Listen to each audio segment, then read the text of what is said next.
Good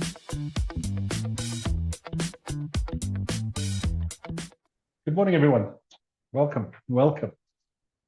Okay, please get comfortable.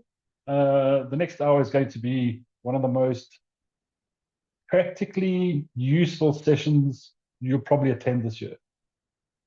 And I actually mean that. So my name is Renato Dequcinis. I'm an ORT Jet mentor, digital marketing trainer, and I run my own digital marketing business. And I've been obsessed with how small businesses, including ours, get found online for the better part of a decade.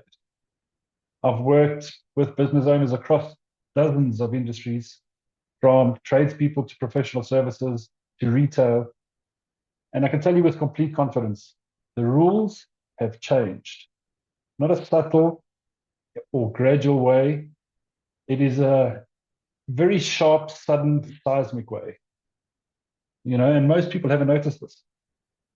Today's session is called, as you can see, the new rules of being found online in the age of AI. And over the next 50 minutes or so, I'm going to show you exactly what has shifted, why it matters enormously to your business, my business, and most importantly, what you can actually do about it starting today. I'm gonna hand out at the end of the session. There's a handout that Tracy will send out with a workbook, and I'll talk about it in the presentation as we go through today. What I want to do though is if you have a question, please write it down somewhere. I've got a slot at the end specifically for questions and discussions. On your app, find the little button that allows you to put up your hand, that kind of thing, or respond and react. I have a few sections where I'm going to ask a question and I'm going to ask you guys to kind of respond and say an answer by putting up your hand and not saying anything, just reacting. First, I want to start off with a very, very simple question. And I want you to actually sit back and think about your answer.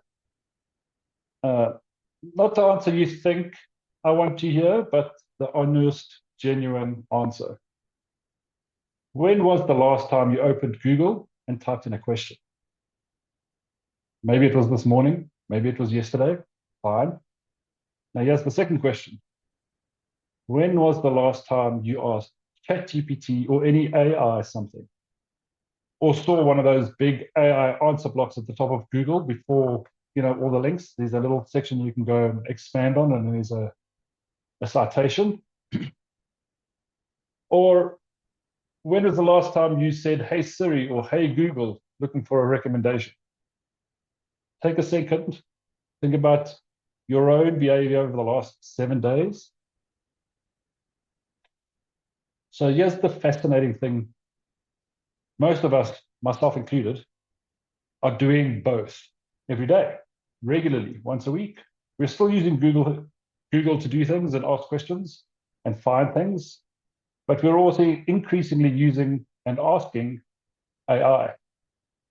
Asking a voice assistant, we're asking a chatbot built into a tool that you're already using. That's where the shift is. This is the shift that changes everything for your business, our business.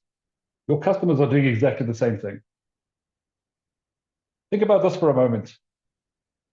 A potential client is sitting at their desk or on their phone, and they need something. Maybe they need a plumber, maybe they need an accountant, maybe they need exactly what your business offers or provides. In 2015, they typed plumber in Johannesburg or plumber Johannesburg into Google and clicked one of the 10 links that popped up on the first page. In 2020, they type a longer, more conversational question, something like, who's the best plumber for geyser replacement around me or in Sandton? And then obviously scroll through the results. Today, in 2024 and 2025, they are typing, or literally, should I say, speaking, because you can speak to your computer today and to AI, the exact question directly into AI, Google AI, Gemini, Microsoft Copilot in their browser. And instead of getting 10 blue links in a search engine results page to choose from, they're getting one recommended answer. Only one. The AI picks someone. It says, based on what I know, here are your best options. Or even just, here's who I would recommend. And the business that aren't in the answer, so if you're not showing up there, you might as well not exist. This is not a future problem. This is actually happening now, today. So the one thing that I found most interesting about this, and it's a little bit scary for most businesses, is how AI decides who to recommend. It's not doing what Google used to do. It's not counting how many times you use the keyword. It's not counting how many backlinks you have. It's not measuring stuff just on your website anymore.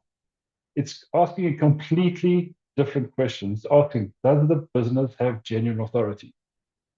Does the business know what they're talking about?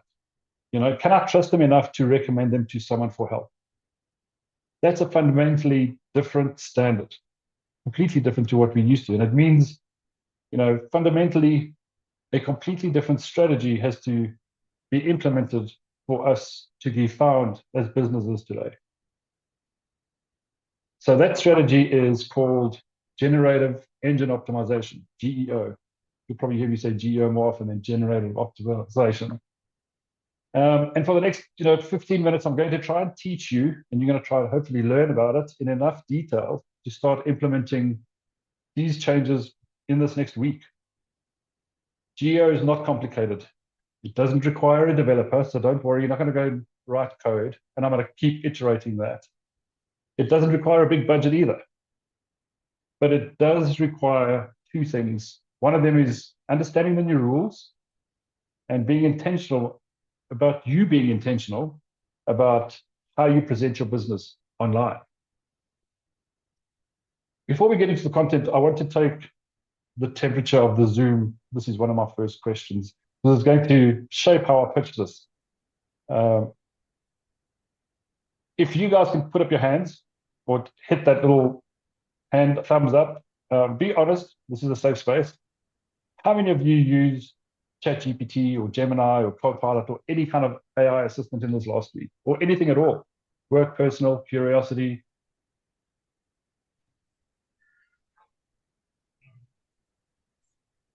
Yep. That's what I was expecting. A lot of us have used this. A lot of us do use it. A lot of us will use it. Let me just get that out the way. Okay, cool. Okay. Keep your hand up.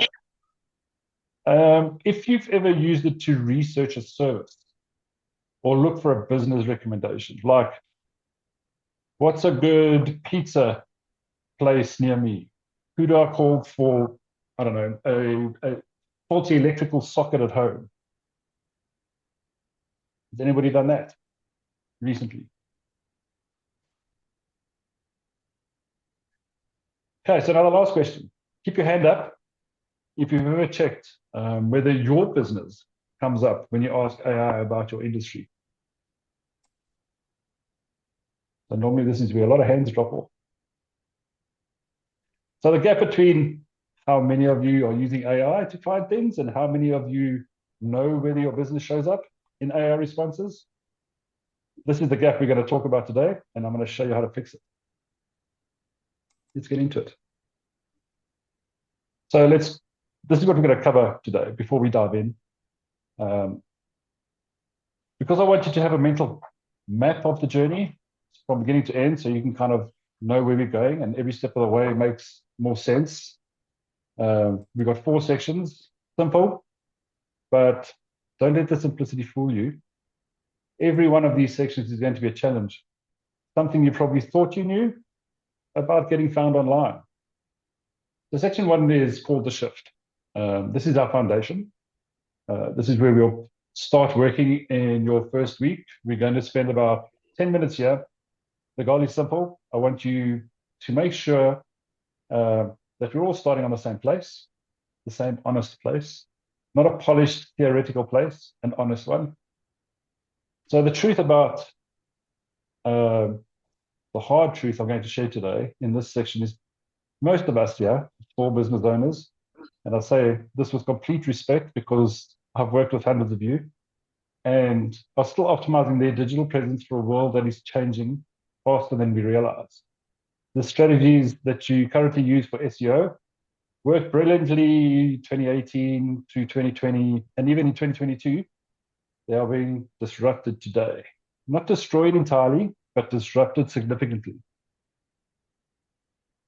This disruption is, not just coming from a new Google algorithm update, and they still update on a monthly basis quite regularly, or a change in how social media platforms work. It's coming from something obviously much bigger. The way human beings, that's you and me, search for information is obviously fundamentally changing. So obviously with that, we have to change our strategy to fit in with that. So that first section is all about making sure we all see the shift clearly. And once you see it, you can't unsee it, and that's the good thing, obviously. Section 2 is the authority shift. So this is the intellectual part of today's session. About 15 minutes here, and honestly, this is the section I'm most excited to share with you. There's a lot of good stuff coming out of it. We're going to get into the mechanics of how AI decides who to recommend. It doesn't just think the way search engine thinks. I mean, search engines basically look at how you rank. It doesn't rank your pages. It doesn't count your keywords. Back in the days, we used to see how many keywords you could stuff into your page. It does something entirely different. It evaluates your authority, and it asks things like, can I trust your source of information enough to cite it to somebody looking for what you're asking, what you're offering? When we understand how the evaluation works, which I'm going to talk about, is you can picture the criteria AI is using. Everything else in your digital strategy kind of clicks into place after you understand this. You'll look into your websites, you'll look at them very differently. You'll look at your content very differently. You'll look at every piece of information you put out there about your business online, and you'll start asking completely new questions about it. This section is basically going to be the aha moment for you guys. Section 3, this is obviously the new rules of discovery. So now in this section, we kind of understand what AI is looking for and how it looks for it. That's from the previous section. And then I'm going to help you figure out how to actually get in front of it, how to go from being invisible to being in an AI response and having AI cite your business. This section is about 5 pillars of AI discovery. And I want to promise right now that none of them require a big agency, a technical team, or a large budget. Several of them you can kind of start immediately. This afternoon, for example. The goal here is to shift you from being a footnote on a Google search page, or worse, completely absent from a SERP, to being cited as an expert that AI points towards you. So we've spent about 15 minutes here, and then looking at a very concrete, specific strategy. Then section 4, the one that always gets me going, and I get the most questions here, so please save them until the end. This is practical GEO implementation. So I've told you what GEO stands for. This section is entirely about the specific steps you can take today, not in theory, but in practice. I'm going to give you a prioritized action list broken down by what to do this week, what to do next month, and what to build over the next 90 days. That will be part of the handout as well. There's no jargon, no tech overwhelm, no real actions in the right, the real actions will come out in the right order, the right flow, and the right reasoning behind each one of them. So you'll probably be taking copious amounts of notes in this section. So have your pen ready. And then to finish off, we'll have 5 to 10 minutes of questions. Happy to take as many questions as we can in that time. And I'll probably learn a few new things from that. Okay, so let's move on to the shift. So let me start with a moment of genuine honesty, and I'll say genuine because this isn't polished. or diplomatic in any way. This is the version that I actually think serves you. Most, small businesses like ourselves are still optimizing their digital presence for a world that is disappearing right beneath our feet. Not because we're lazy, not because we don't care, but because the world has changed quietly, gradually, and then today quite suddenly, all at once, and nobody sent a memo. So let's talk about the world we're looking at today. Well, let's take a step back first. Let's cast your mind back to 2018, 2019, 2020. The model was quite simple then. A potential customer had a problem. They opened Google, they typed in a few words, they came up with a bunch of results, 10 blue links, maybe some ads at the top, maybe a little map pack of it from a local search. They clicked one, maybe two or three of those links. They visited those websites, they compared them, they picked up the phone or filled in a contact form. That's the 10 blue links era. That model is kind of drove the entire industry those years. Search engine optimization is what it was called. It's still called that. It's built entirely around one goal: get your website onto the first page of those results. And it worked that time for years and years. And it worked beautifully. Some people hired an SEO agency like ourselves, or you taught yourself the techniques, you collected backlinks, you researched keywords, you updated all your meta descriptions, your images, and slowly, and sometimes very painfully, because SEO is a strategy and not a tactic, you climb the rankings. And when you got to the page one, the traffic came, the phone rang, the model worked. Today, that model is not dead. I want to be very clear about that. SEO is not dead. It is still valuable. In the markets today, 90% of people around the world still use Google, but they supplement Google. So SEO is a Google thing, is a search engine results thing. It is still valid. It is still working today. It still matters today. And some of the stuff you're going to do from a GEO perspective incorporates SEO, but it is being fundamentally disrupted. So if you don't understand that disruption, we're going to keep investing in the old playbook, and your competitors are going to quietly build the new one, and you're going to get left behind. So if we look at the numbers on this slide, half of US adults, are using AI assistants for information searches. Half. That's not a niche. That's not early adopters. That's mainstream. That's everybody. If you look at the younger consumers, the Gen Zs, specifically the generation that's entering the workplace right now, the guys that are going to be our customers for the next 40, 50, 60 years, they're looking at things like TikTok and AI. So they're asking their friends in group chats, Google is something your parents use. Facebook is something your parents use. Today it's very different. So I know what some of you are thinking. You're thinking, Renato, my customers aren't Gen Z. My customers are 40, 50, 60 years old. That doesn't apply to me. And I want to gently push back on that. Because behavior doesn't stay in one demographic, it migrates. These kids are teaching adults. My kids teach me something new every day about technology, and I'm a technology freak. The same people who said, I'll never shop online. My dad was one of those. He shops online today. They place grocery orders, using their phones, which they never did in the past. And he swore he'd never do that. He'd never do his banking online. But he's doing banking online now on his phone. So it's not just the younger people that are using AI anymore. It's going to migrate into the older people. Those naysayers of today are going to be using all of these tools. And then there's obviously Google's own response, the biggest search engine in the world. They are going with the flow. They're understanding what's happening. So they are setting the threat of AI. Search engines like ChatGPT, and obviously they've got their own version called Gemini. They know Perplexity's around, Claude's around, and so they've introduced this new thing, which I'm sure we've all noticed, is called the AI overviews. you might not realize it, but that's the little block that pops up at the top of your search. It used to be ads. It's now this little snippet of information. It summarizes your answer. It names some sources. It points people in a direction.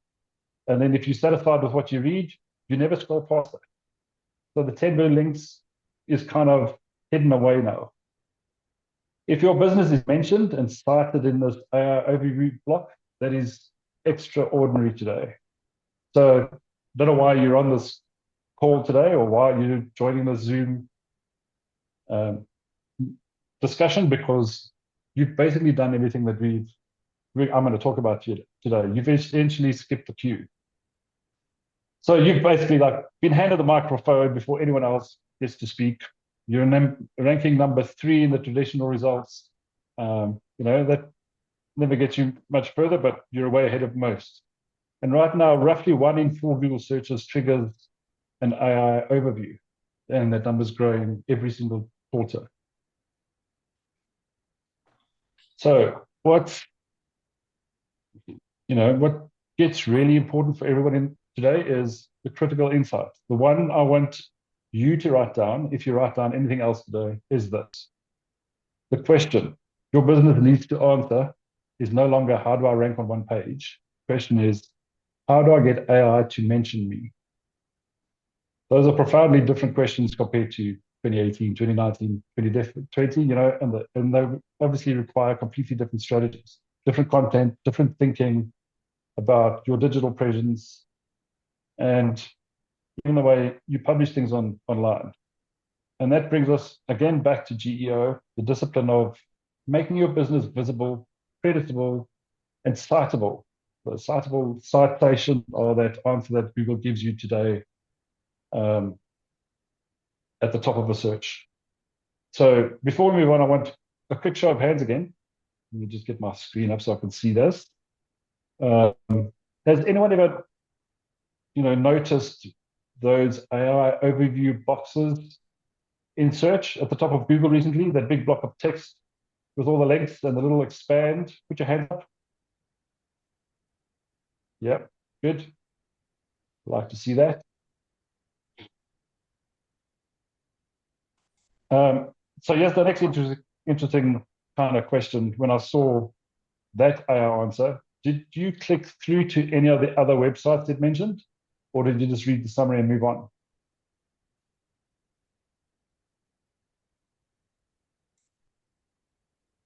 So we're all on the same boat. Okay, so this is precisely the information I was expecting and the responses I was expecting. Your customers are doing exactly the same things as they search for businesses like yours. AI gives them the answer right in the beginning. They move on. The business is in that answer is the business that wins. That's the shift. So what are we going to do about it? Let's have a look at some other things. So back in the days, 2020, we had old SEO. Today, we talk about new SEO. So we've kind of established the shift. We've established that it's real, it's happening right now, and it affects every business on the Zoom call today. And I want to do something about that. And I think it's genuinely useful. I want to put the old world and obviously the new world side by side so you can kind of see what has changed, why it has changed, and what it means for the decisions you make going forward for your digital presence. Looking at the two columns side by side, old on the left, new on the right. Let's start to the left, traditional SEO, search engine optimization. You didn't know that? It was built around one central idea, making Google's little bots crawl happy and meeting the specific criteria Google set out for their spiders to read and automate your web crawl across the internet. They read every page, following every link, cataloging every word that you've got on your website. And your job as the business owner or the marketer was to make sure those spiders could read your site easily, found the right keywords in the right places, and saw enough of your websites enough of other websites pointing back at you. So you got great backlinks. The tactics that emerged from that were things like keyword density. How many times does a specific keyword about your product get mentioned on a page. So back, it was called keyword stuffing back in the early days. This, cramming your web page full of the same word or phrase into almost every paragraph, every word heading, every image description. Whether these bots read it naturally or not didn't really matter. You collected backlinks. These are links from other websites pointing to yours. Google treated those as likes or votes of confidence. The more backlinks or votes your website had, the higher your authority score and the higher you were ranking. There was an entire industry built around this, and I have to say I'm part of that.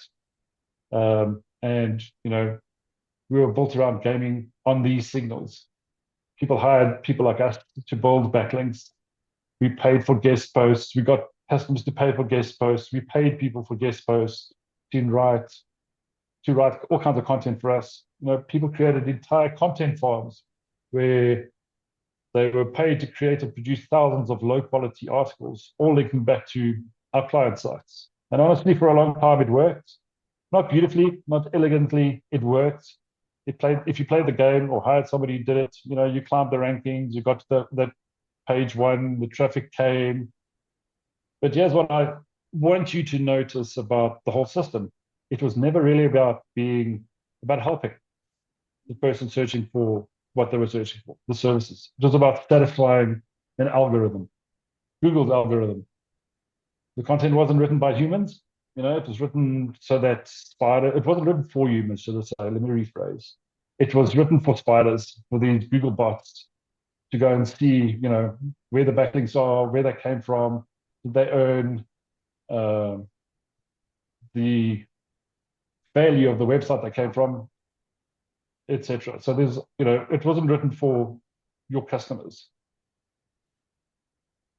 So Google has kind of knew this. It changed a few things and started making its spiders read content and making sure things weren't keyword stuffed. And then they started penalizing websites with us.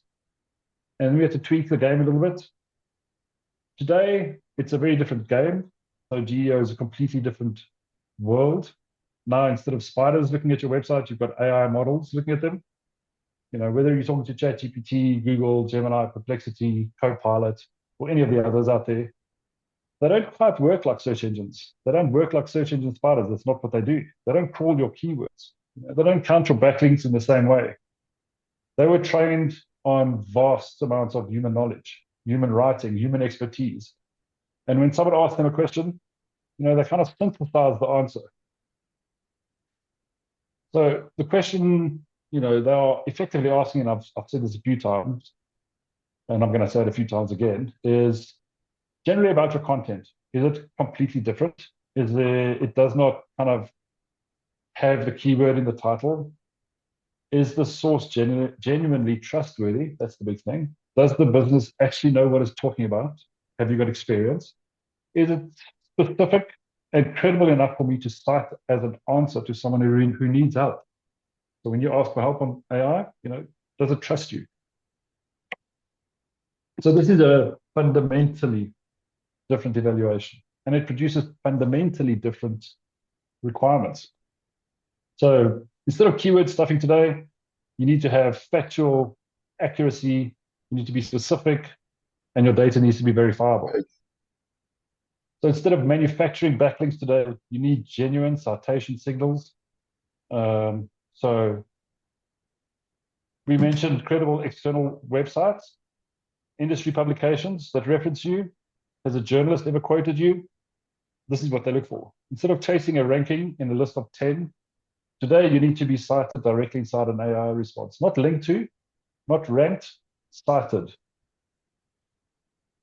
So this is how you get recommended and named. Instead of writing for spiders and bots and crawlers, you need to write for AI models today. And they're obviously far more intelligent. Your writing needs to be clear, needs to be structured, your information needs to be logical. You need to be answering specific questions with genuine depth.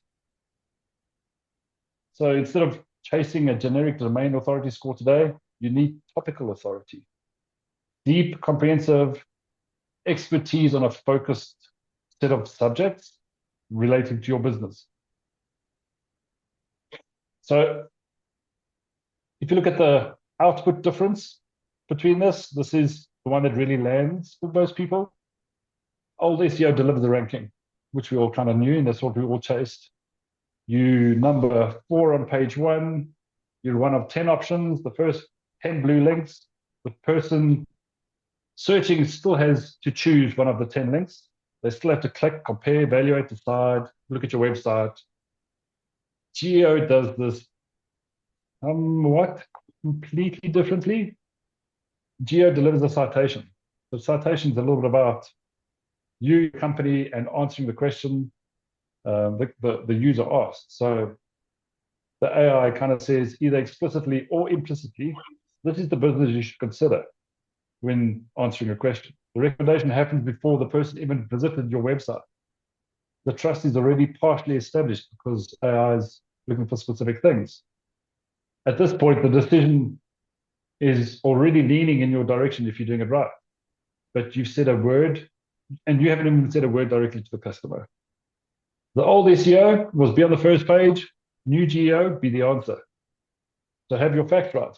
The difference between those two things is enormous. Now, here's the part I really want you to hear. This is the silver lining in all of this, and it's a big one. I'm going to read it to you. GEO actually levels the playing field for small businesses in a way that traditional SEO never did. Think about that. You know, traditionally, SEO was heavily favored towards big companies because they had bigger budgets. They could spend more money on link building. They had more pages on their website. They had more content, people creating more content for them. They had more domain history. Today, that's changed. A small business like ours, you can compete against these guys quite easily. I mean, there's no longer fighting in traditional SEO rankings. You know, that big uphill battle about trying to get your biggest competitor, which has been around for eons. You know, you're not competing against them anymore with AI or with GEO. AI doesn't care about, you know, how big you are, how big your marketing budget is. It doesn't care how long you've been online. It cares about one thing, basically. And I'm going to say this over and over again. Can I trust the source enough to cite it as an answer? Do you have the knowledge and experience? Can you prove it? The beautiful truth is, us as small businesses, we genuinely know the subject of our business.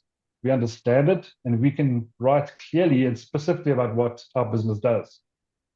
You know, that answers real customer questions with real expertise. You know, we can get genuine reviews, legitimate measurements, mentions from our customers, which are credible sources.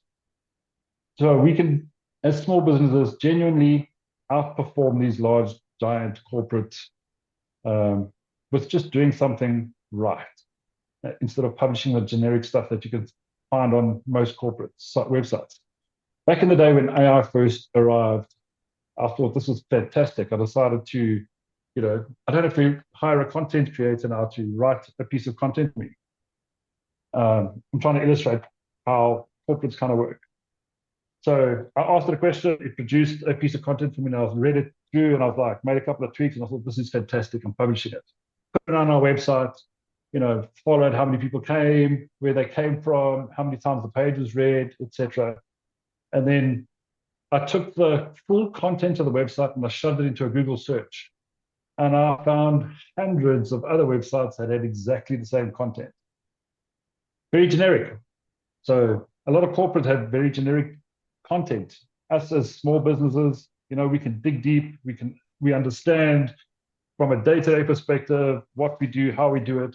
And now we just got to take that and turn it into words that are clearly understandable by AI, make it look genuine, which it is, because, you know, we're getting our fingers dirty every day. We become the experts. So this all plays in our favor today. It levels the playing field with this GEO. I have another question before we move on, and I want you to think honestly about this. If an AI model right now searched for the best provider of your service in your area, and it was trying to decide if and who was genuinely trustworthy and authoritative enough to recommend. Would it find you, and would your business be found in that search?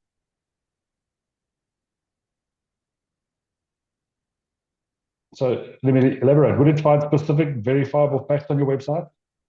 Would it find clear, well-structured explanations of what you do and how you help people? Would it find mentions of your business or credible external websites linking back to your business? Would it find deep, helpful content that actually answers the questions your customers ask? Or would it find a homepage that says, we provide great service and a contact? So the gap today between where most businesses are and where they need to be, that's the gap we're going to spend the rest of the session to closing. If there's one thing I want you to take away today, it's this. AI doesn't reward who shouts the loudest. It rewards who explains things best. The entire AI foundation, obviously, of AI recommendation is built on authority. Authority is, in the AI world, something very specific. And we're going to break that down today.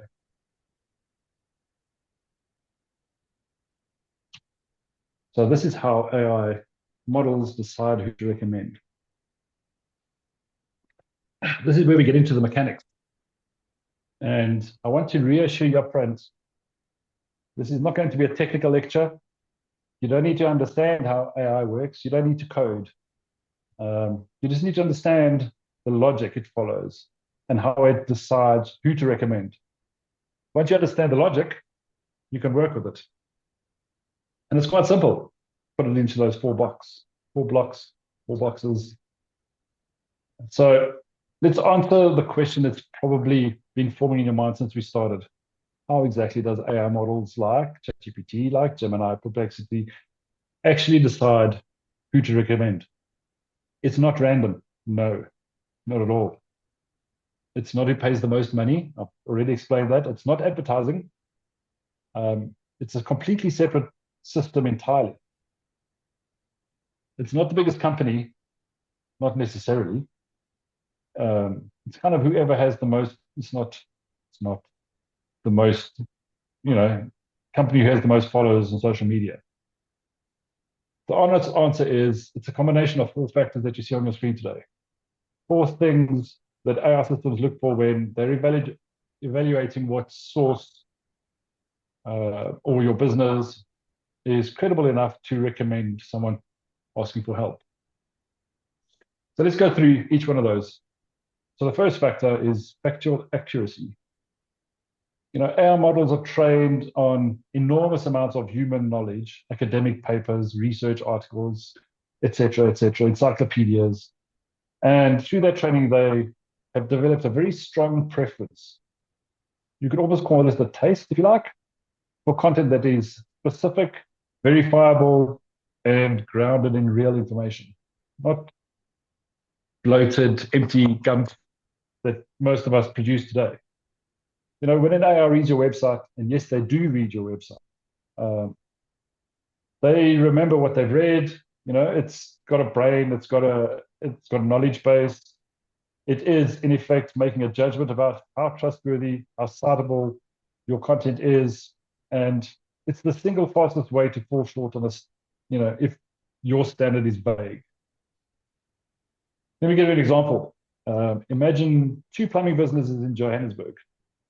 Business A's website says, we're one of the leading plumbing companies in Johannesburg with many years of experience and a dedicated team, blah, blah, blah. We pride ourselves, blah, blah, blah, customer satisfaction. Then Business B's website says, since 2016, have completed over 800 geyser installations across Johannesburg, northern suburbs. We've got 12 certified plumbers. We hold whatever registrations they have and certifications. We carry a 98% first fit, first visit resolution rate across 2,400 service calls. Now ask yourself honestly, if you were an AI model, which one of those would you recommend? Which of these two businesses seem more credible? Which one's given you something kind of specific site. Here's the fascinating part. Business B hasn't necessarily done more work. They haven't necessarily served more customers. They've just been more specific about documenting and communicating what they do. So the first question you need to ask yourself about every piece of content on your website, am I stating a fact or am I making a claim? Claims are invisible to AI. They don't know. Facts are citable. And that's important. And to AI, that's quite binary. So the second block is citation signals. Now, this one, will feel familiar if you have a background in traditional SEO, but the way it works in the AI world is slightly different. And the difference actually matters here. In traditional SEO, backlinks, other websites linking to yours were the primary currency of authority. The more links you had, the more credible sites that came from, the higher your authority score was. You inherited their authority score in a search. In the AI world, the equivalent concept is citation signals. And it's broader than just links. It's about where your business name appears across the web, name, address, phone number. Are you mentioned in industry publications?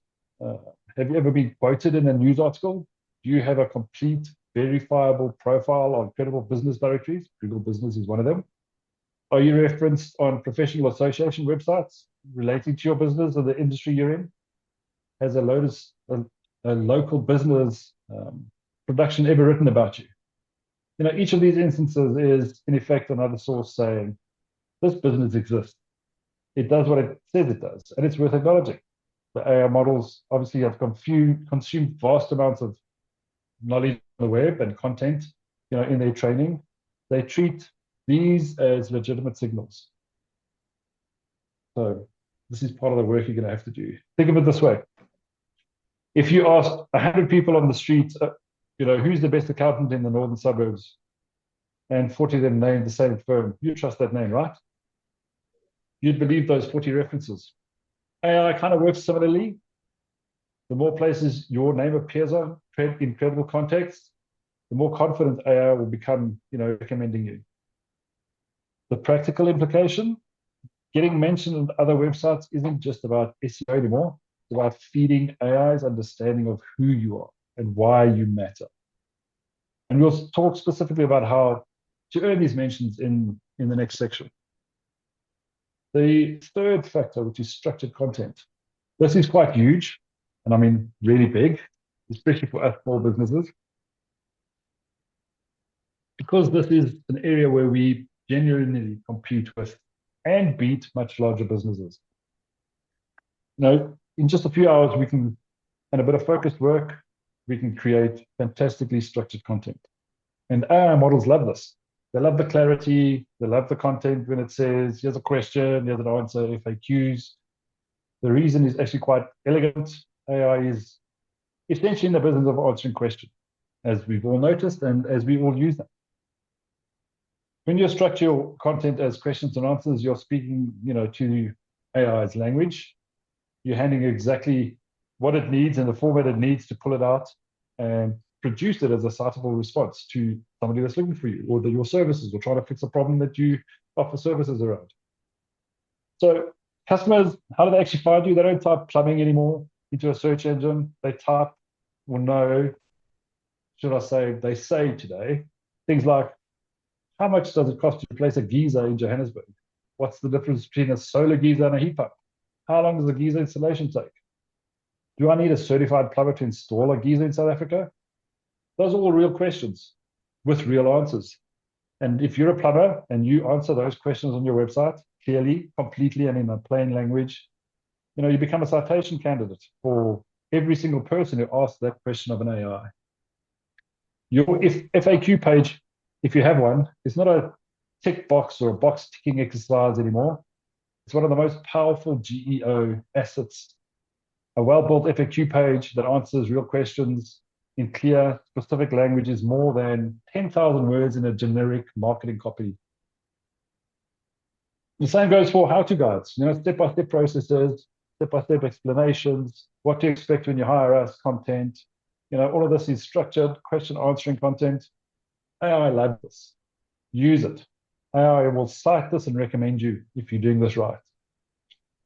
The topic authority, the last factor, factor 4, this is the one that kind of requires a lot more patience, but it's also the one that builds the most durable competitive advantage.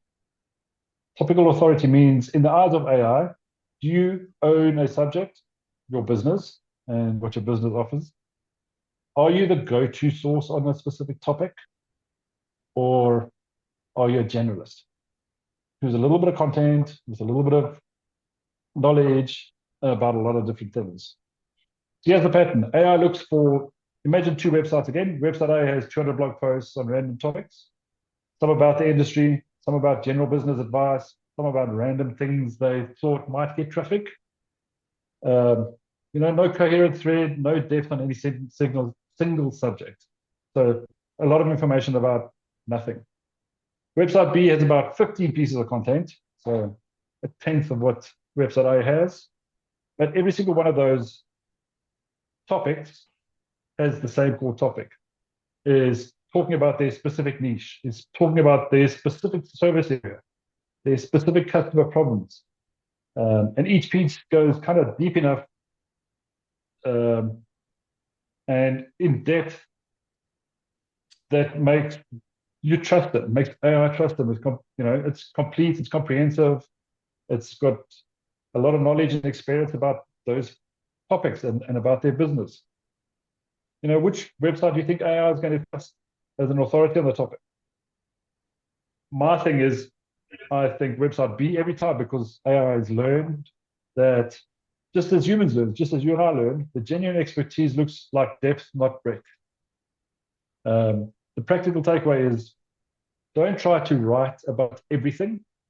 Pick the 3 to 5 topics that are most central to your business and your customers' needs, and go deep on those. Write the most comprehensive, genuinely helpful, specifically informed content on those topics that kind of exist anywhere. This is how to build topical authority in this section. And this is how to become the source AI kind of defaults to, which is what we want. Cool. So before we move on, thinking about your own website in your own digital presence right now. So all the stuff that you do online, which of these 4 do you think is your biggest weakness? Which one, if you're honest with yourself, needs the most work?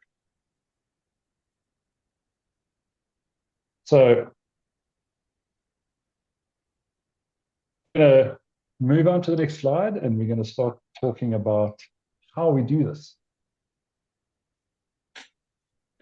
So let's talk about the EEAT framework. So we're going to kind of go a little bit deeper into things now, because understanding that AI looks for authority is one thing, but understanding the specific dimensions of authority that it evaluates gives you a precise, actionable map, EEAT, to work, to fix, and to build on. So this framework is called EEAT, 4 letters, 4 concepts, and I want to spend a proper amount of time on each one of them, because between them, they cover almost everything that determines whether AI recommends your business or ignores it. A quick look at the context. EAT was originally introduced by Google as an internal quality framework.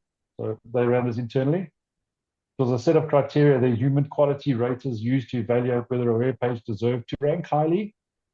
Google published it in their Search Quality Evaluator Guidelines back in the day, which is a document most people have never heard of, but which effectively tells you exactly what Google considers high quality content. But yeah, this is what makes it especially relevant for us today. The criteria Google articulated in EEAT turned out to be a map most or almost perfectly suited for AI models, AI language models, like ChatGPT, etc. As all of them treat this as signals of trustworthiness, it's not a coincidence.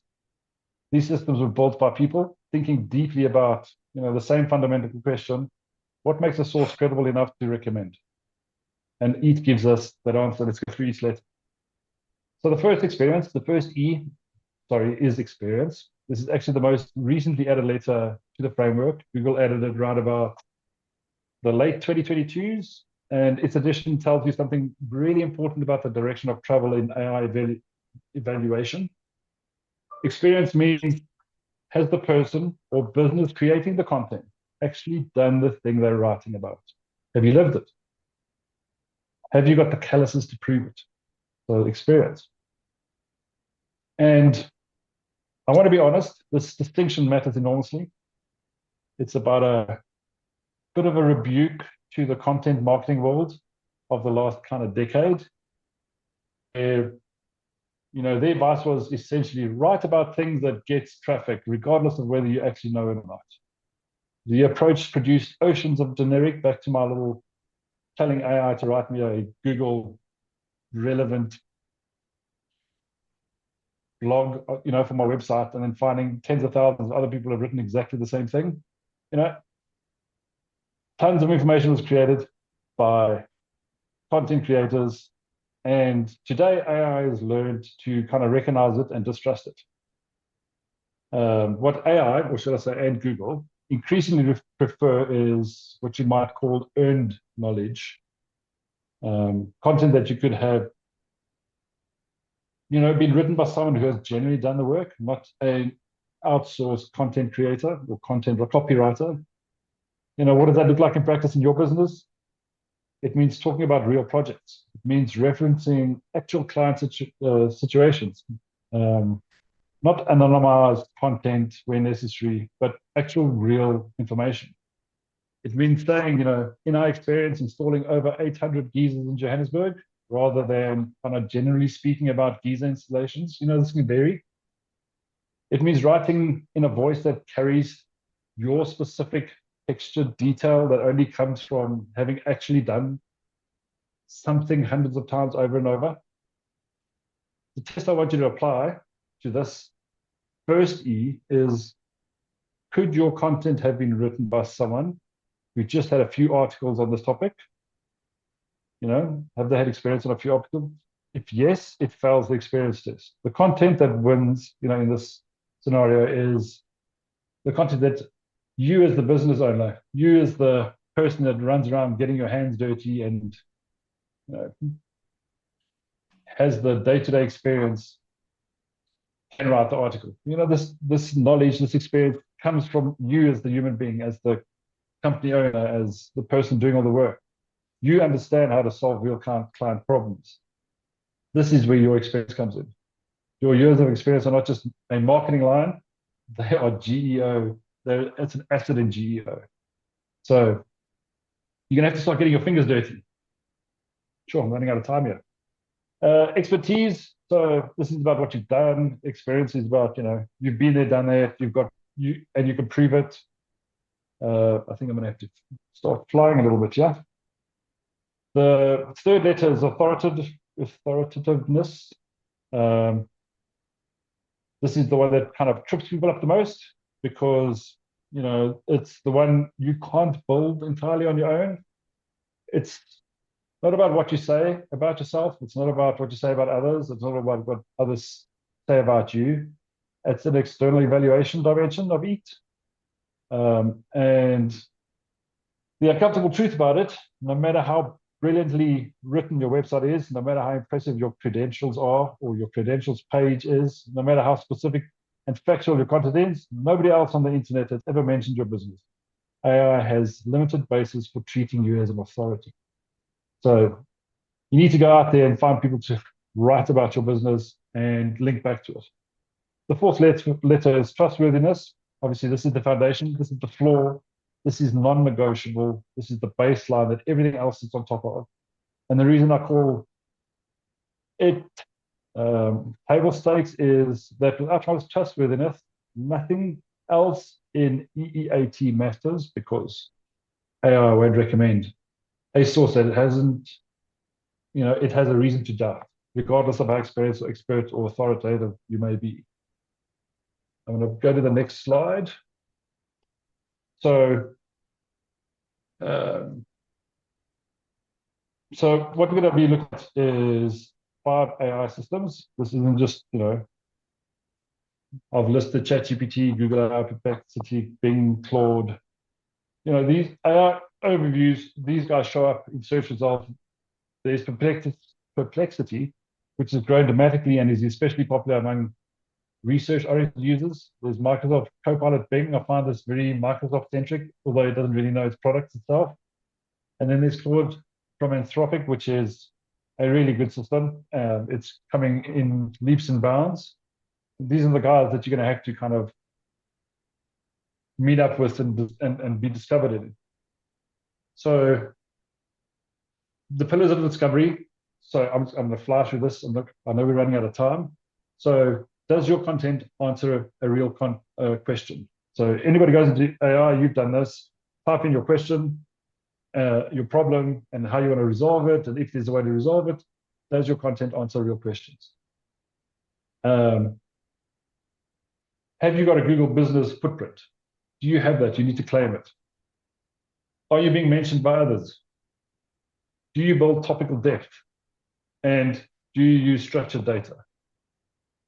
So the citation, so this is what you've got to think about when you're going through that process.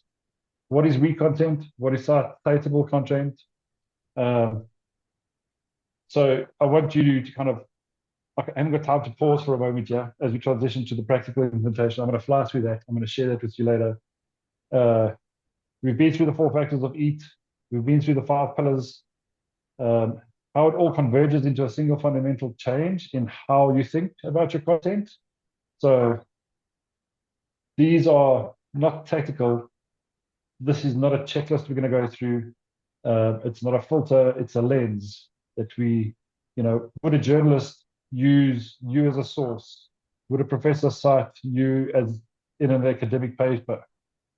Would a researcher reference you to make a point? So we've got to think about the things that you've got to do for yourselves to make it work. So implementation, I'm going to fly through this. So these are the things, I've built this out, I've put it into a document that's going to be shared with you later. It's some work that you're going to need to do to get yourself GEO ready and start the GEO journey of your own for your business. You're going to have to do a bit of auditing on your website, on your services pages, on your about pages. Look at your Google business profile. This comes from the SEO days. Google business profile was kind of centered to any search engine optimization journey. If you didn't have that and you had a website, you were still irrelevant. Today, it's still very relevant having a Google business profile. Look at your FAQ page. So there are some tricks around FAQs. You can put FAQs onto every single page that is not visible to the humans, but it is visible to AI. It is visible to Google search. And you can use something like schema to create that for each of your pages.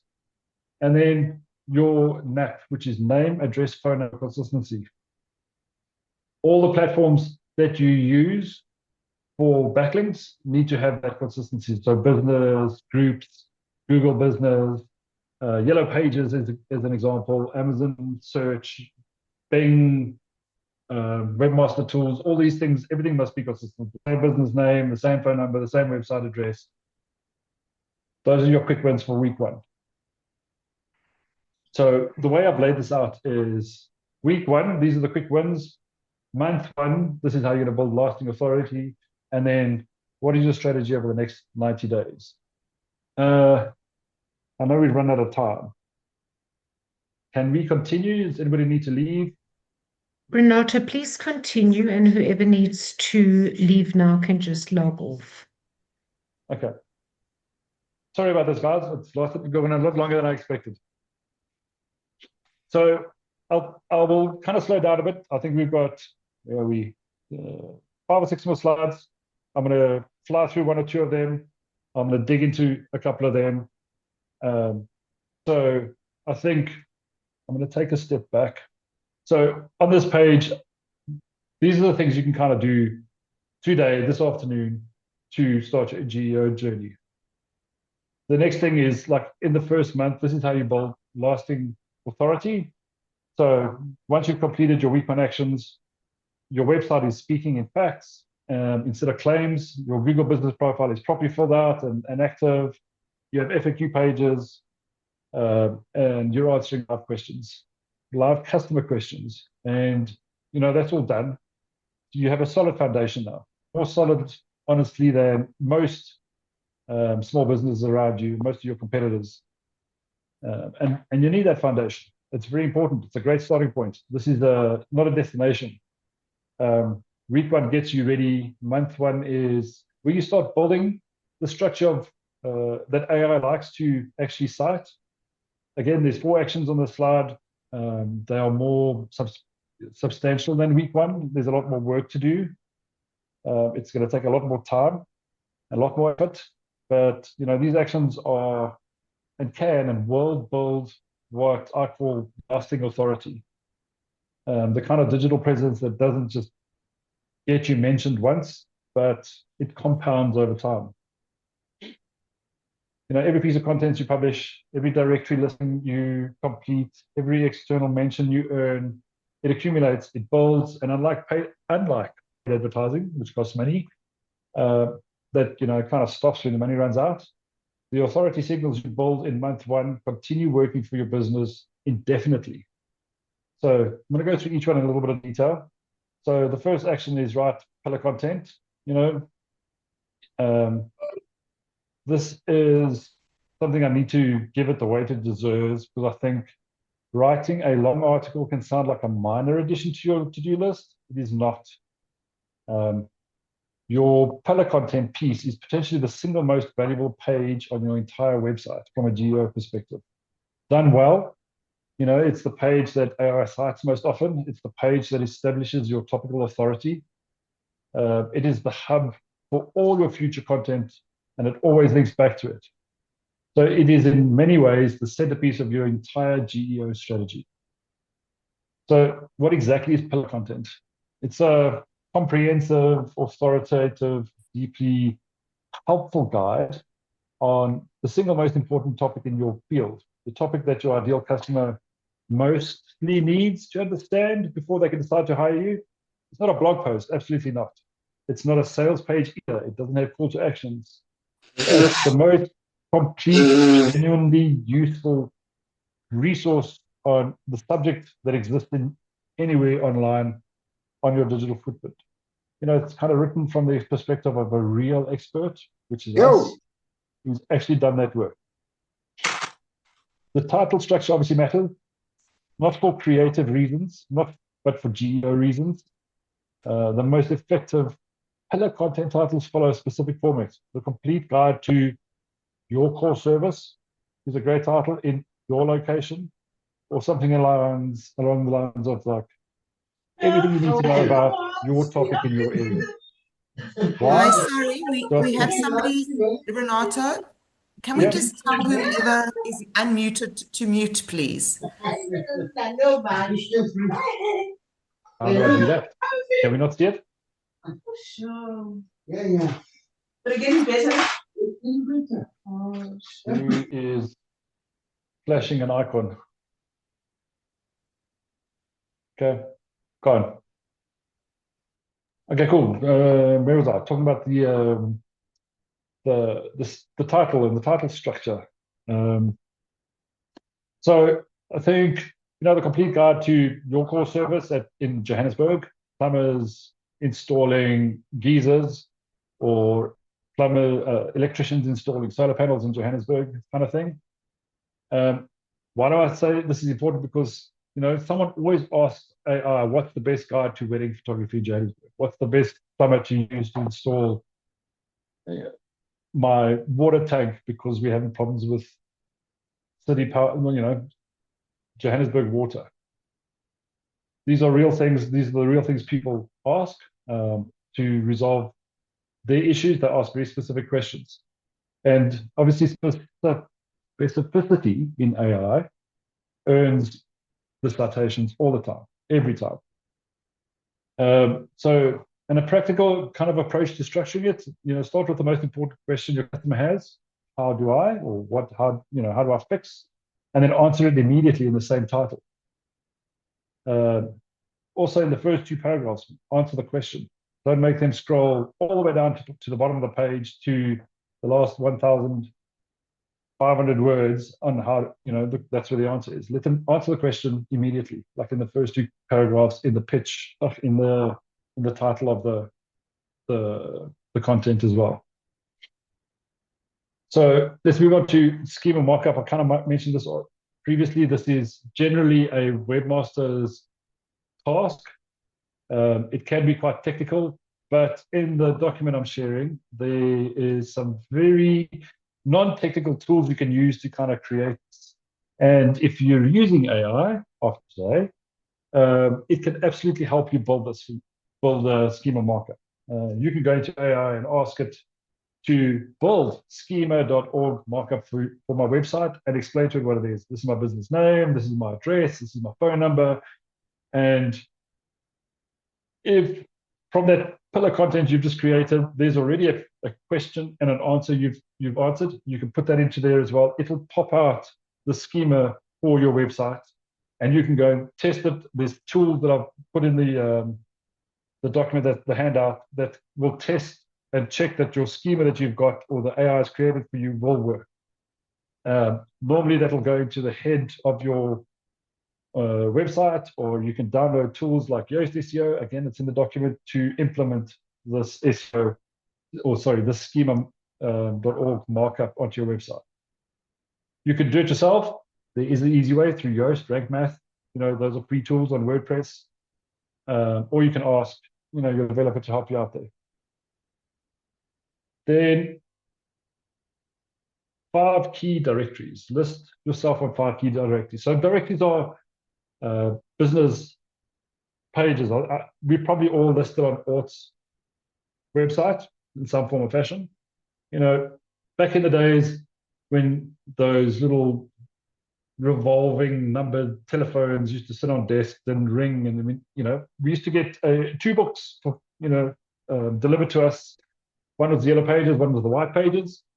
Yellow Pages is online today. You can go to Yellow Pages, things like that. Things like Yelp, things like Hello Peter. You can register your business on them with your details. Find 3 more, but just to give you an idea, this is where you kind of go and register your business in 5 directories. This is kind of going to be a hard one. This is earn your first external mention. This is where we all kind of get uncomfortable.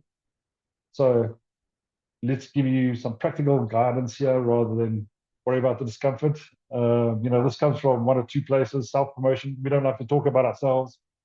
We've built our business on our quiet strength and the way we work, and we've built our reputation, but we don't like to tell anybody about it. It makes us uncomfortable.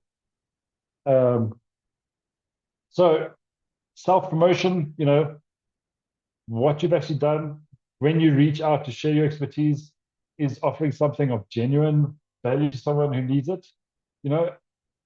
There's a lot of little companies that are here on IFM, for example.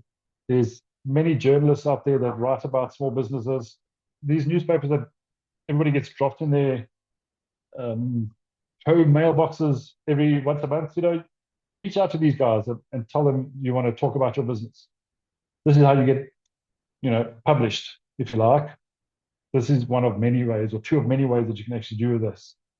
So how to actually start it? It's called, I think it's called HARO, Help a Reporter Out. There's a website called helpareporter.com. You can sign up for free. You'll receive a couple of emails a day with journalists in your industry, and they can help you write things related to your business. What are the topics? What are the questions people ask? How you answer them? Again, in the handout, there's a whole bunch of options there that can help you complete this external mentions. Let's move on to the next slide. So your content strategy. So you've obviously got to have like I've spoken about, local content, your insights, pillar content, which is the fundamental that you need to have, that everything else kind of plugs into, links to across all of these different pages. The other day on a case study, those things are one of the hardest things to kind of write, and businesses, all kinds of businesses, all sizes of business, find this very, very difficult to do. I've got a client in the engineering world, and I keep saying to them two things: get likes on your page and generate case studies. You guys have got so many clients, and they just cannot do it. We've put templates together on questions to ask, how to ask them, who to speak to, all that kind of stuff. And everybody kind of always shies away from this. I took some of their content, some of the information that they've shared with us, and I went to AI and said, this is the customer that they've done X, Y, and Z on. This is the information, the PDFs on these solutions that they've created. Please write me a case study.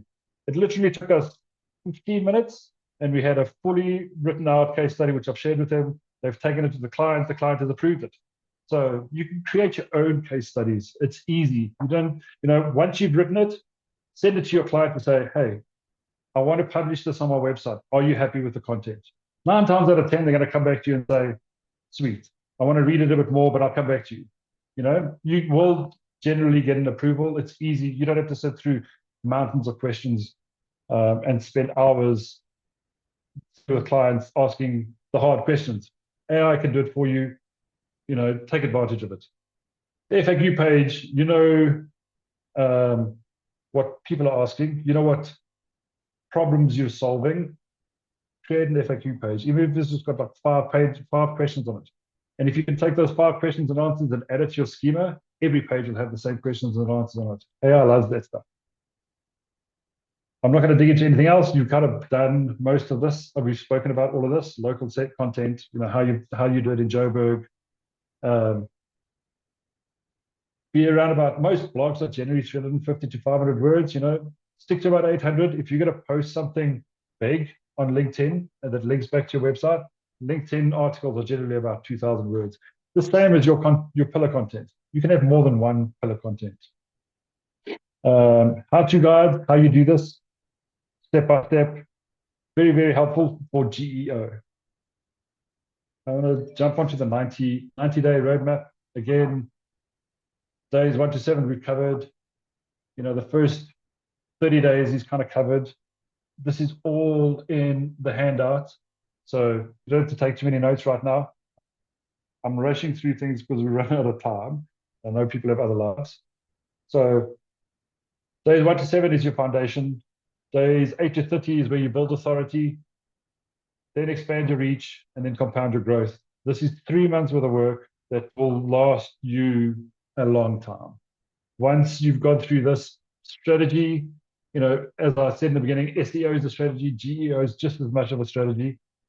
While you're busy working on this, I think I did put a question in the handout that kind of goes something along the lines of asking AI about your business without naming your business. Don't expect to find yourself there in the first 3 months of you doing the work. You're building the foundation in the first 3 months. After 2-3 months, you might see yourself being listed. If you ask, like I think I've got a photographer as a client. We started with the GEO work 2 weeks ago, and I went and asked who are the best photographers in X, Y, and Z in Johannesburg, and obviously he wasn't listed. And I kind of said to him, you got to give it time.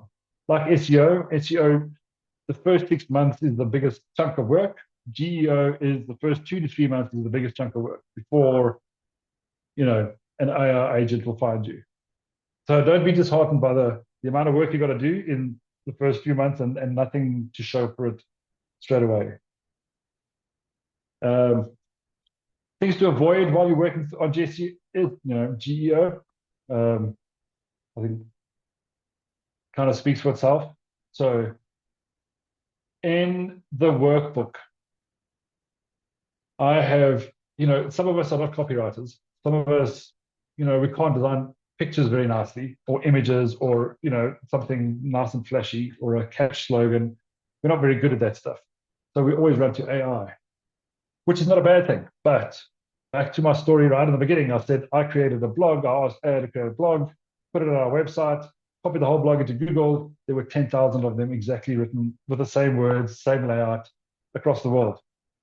That's the pitfall that people don't realize. Again, in the handout, I've got a 4-question process AI to make your content yours. So you can ask AI to create the content for you. You can ask AI to check it and rewrite it so that it becomes yours. Follow the process. It's quite simple. So don't just use generic AI content. Google Business Profile. I can't emphasize enough how important your Google Business Profile is. If you do any kind of search for any kind of business, for any kind of product, anywhere on Google, that profile, your profile will pop up on the right-hand side of your search results. I'm sure we've all seen that. Keep it updated. If you're going to be creating content, you can take snippets of that content and add it to your Google Business updates, once a week.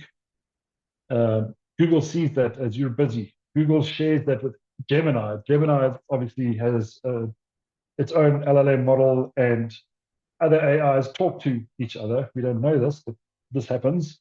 So, your content will go far and wide on your profile. If everything's up to date on there, your website address, your contact details, any pictures that you have, if you've got products and you take regular pictures, put them on Google Business. That is like a storefront. It is free advertising. Make sure it's set up. Make sure you've gone through every step, answered every question. There's a little circle when you go into your Google Business Profile on the top right-hand corner that kind of shows you how well you've done in setting up your profile. Make sure that circle is fully complete all the way around. It's not just 3/4 of the way.